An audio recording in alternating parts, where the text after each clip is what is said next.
अस्सलामुअलैकुम जी। अच्छा, ये मैं आपको शॉर्ट्स का बंडल दिखा रहा हूँ, ठीक है। ये अमेरिकन माल है लेकिन रीपैक है। ये जोन का रीपैक हुआ बंडल है, 45 किलो का ये बंडल है, ठीक है। और इसमें सारे ये शॉर्ट्स हैं लेकिन सारे के सारे इसमें तकरीबन 3 क्वार्टर निकलेंगे, ठीक है। और इसमें लेडीज़ और जेंट्स जो है वो मिक्स माल होगा, ठीक है। अब इसमें से ये 2-3 पीस मैंने खींच के निकाले हैं, ठीक है। बंडल खोला है मैंने आपको दिखाने के लिए, ठीक है। जोन का रीपैक बंडल है, 45 किलो इसका वेट है, अमेरिकन माल है, ठीक है। और ये लेडीज़ और जेंट्स का मिक्स माल है, ठीक है, मिक्स। और ये 3 क्वार्टर है भाई। आमतौर पे 3 क्वार्टर अलग से नहीं मिलता क्योंकि 3 क्वार्टर की डिमांड ज़्यादा होती है। इसमें से इस तरह के पीस भी निकलेंगे लेकिन इस तरह के पीस इसमें से कम निकलेंगे, ठीक है। ये देख रहे हैं हम कंडीशन टोटली जो है ये गर्मी के हिसाब से कपड़ा है, कॉटन स्टफ़ है सारे का सारा, ठीक है।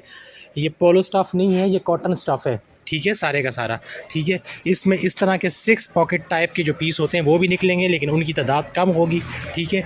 बाकी जो इसमें से माल है वो तकरीबन इस तरह का माल निकलेगा, ठीक है। जितने भी पीस इसमें से निकलेंगे सारे तकरीबन इसमें 3 क्वार्टर हैं, ठीक है। लेडीज़ और जेंट्स इसमें मिक्स माल है, 45 किलो का बंडल है और जोन का रीपैक है। जिस किसी को चाहिए मेरे व्हाट्सएप नंबर पे रब्ता करें। माल ये लिमिटेड सा है भाई क्योंकि डिमांड ज़्यादा है इसकी, तो जिस किसी को चाहिए मुझसे आप रब्ता करें मेरे व्हाट्सएप नंबर पे, ठीक है। ये दूसरा बंडल दिखा रहा हूँ आपको इसी का मैंने, ठीक है। ओके जी, अल्लाह हाफिज़।